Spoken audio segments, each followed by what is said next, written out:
This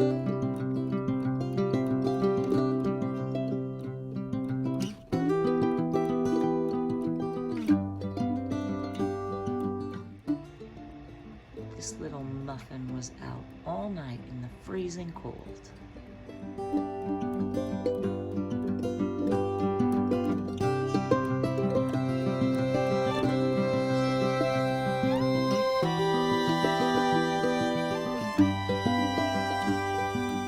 I will be perfectly honest, I'm still quite intimidated by this setup. It's very new to me. Hey guys, it's Kitty Kate on the Homestead. It is freezing cold here in the country, the end of January. It was minus 27 Celsius, I think, overnight.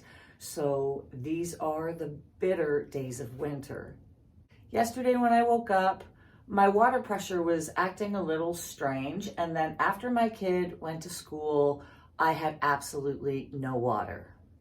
This is my very old well pump system. When I first moved here, I considered upgrading it, but back to that adage of if it ain't broke, don't fix it, I decided I would just leave it until it needed to be replaced. It's an older unit, and with that planned obsolescence I've talked about before, I feel like it's probably pretty well built, especially compared to today's standards. And from what I've been told, a pump like this really is not a complicated piece of equipment, and as long as I take care of it and barring anything unforeseen, it can last for decades. I do have another well pump that I keep on hand for if that time comes, but in the meantime, I'm just gonna stick with what is here. So this is my little water tank. This valve feeds my hose that goes out through the sunroom and outside.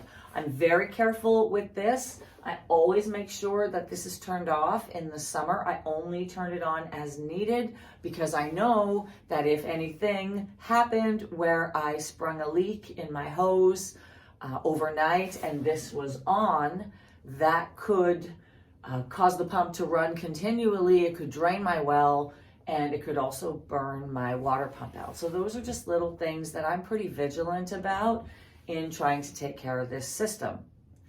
I will be perfectly honest, I'm still quite intimidated by this setup. It's very new to me. Obviously, when I lived in my little townhouse, I had, they call it main-fed water. It wasn't well water. So yeah, this still kind of intimidates me.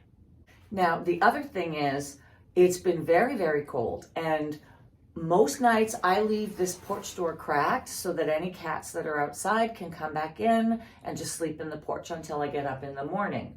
I also like to keep the hatch of my basement open for the breathability of the space and to control moisture.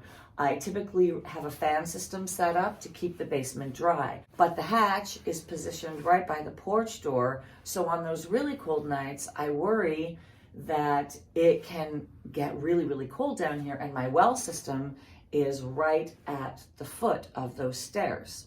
So after yesterday's episode, I have decided, because the basement is dry right now, it's the dead of winter, I've just turned the fans off, and I'm gonna keep that hatch closed for now until I get into kind of some of the wetter spring weather and I need to open it back up again. One thing about a house like this is really I'm finding nothing is set it and forget it. There are always things that need to be tweaked and shifted according to the seasons. So that is something that I need to start doing. So of course my first concern yesterday was that my pipes had frozen, and I came down and that wasn't the case. So right away I texted Scotty and I said, I have no water. This has happened once before, a couple of years ago, and I ended up calling in his uncle to come and take a look at it for me. And what it was this little switch beside the pump. And the first time it happened, Scott had come and just made the connection that it wasn't making, and it turned my pump back on and it solved the problem. Then I had John come in and replace that switch with a brand new one. So yesterday when I texted Scotty, he asked me, are the pipes frozen? Because he knows what I do with the porch. I said no. He said, is the pump hot? I said no. And then we talked about the switch, and he said, well, it could be the switch again. And I said, can you please come by and take a look at it? And he said, I can't right now, but, just take the cover off. And he explained how to do it. So my initial reaction was, I don't know how to do that, Scott. But he talked me through it, and I did end up opening up the cover, and he explained there are these two fingers that make contact, and sometimes they just don't trip properly. And so I just gave him a little push, and the pump came on, and I had water again. So I'm pretty proud of the fact that I figured out one more thing that I need to maintain here on this property. But I definitely realized that I have a real tendency to overreact when it comes to new things that I don't have any experience with. And I panic a little bit. I get a bit overwhelmed, and I really lack a lot of confidence in doing things like this. Scott is a wonderful mentor because he tells me to just calm down and take a breath. And again, he can walk me through text, how to do something, try something. And he really tries to build up my confidence learning these new skills. But honestly, I was so stressed for the rest of the day yesterday, just paranoid that it was not going to work again, even though I had already fixed it and know what's happening and have a solution. But I was just so anxious. I really needed to take a shower. I was paranoid about running that much water in case it didn't work again. And it honestly took me the better part of the day just to re-regulate myself. So that's an observation that I have made in myself since I've moved here, that I do tend to overreact to situations that I'm inexperienced with. And it's different if it's something like my truck and I know, okay, my next step is to call a mechanic. But when it comes to things like this, and I'm trying to take care of it myself and learn how to do that to avoid always outsourcing and making service calls, yeah, I get really overwhelmed, and that's something I'm really working on. I was talking to Scott about it yesterday when he stopped by, and I was telling him that I was questioning if this is the way that I've always been, and I'm just noticing it now, because I kind of attributed it to being here in a new situation. Scott laughingly told me that I've been like it ever since he met me. So I don't know if this is something I've always done, and I'm just really noticing it now because these things are so challenging for me. And the other thing is I really need to work on my confidence. This stuff is not rocket science. After I fixed it, I was so worried that it wasn't going to work again. And I'm thinking, if Scott had come by and done exactly the same thing and fixed it, I would have gotten on with my day, pretty certain that it was all taken care of. But because I did it myself, I'm worried that it's not as adequate of a repair when I just did exactly what he would do. So I'm trying to work on that. I certainly have some room for personal growth there.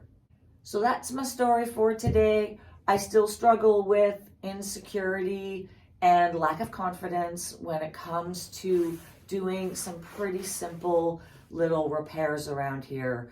And I trust that the longer I'm here, the more I have to tackle these things, the more confidence I will build. It's just like this water filter system. I was completely intimidated even to change the filter, and now that I've done it, I know how to do it. It was the same with the fireplace blower, servicing that. I was pretty worked up about it, and it's really a simple thing. Even changing the filter in the furnace was a real challenge for me when I first got here. Installing these jack posts, all these things that I'm learning how to do, but once I've done them a few times, it's no longer a challenge. Okay guys, well that's it for today. That is my little homestead story update on this very cold winter day. I feeling back to my old self today, gonna get on with things, and yeah, just allowing myself to feel proud of the fact that I figured out one more thing when it comes to the switch anyway. So all's good for now. I have water and I got that shower I needed so badly. So until next time, happy, healthy living. I hope you are all doing well, staying safe, staying kind, and enjoying winter. I'm Katie Kate on the Homestead. I'll see you later.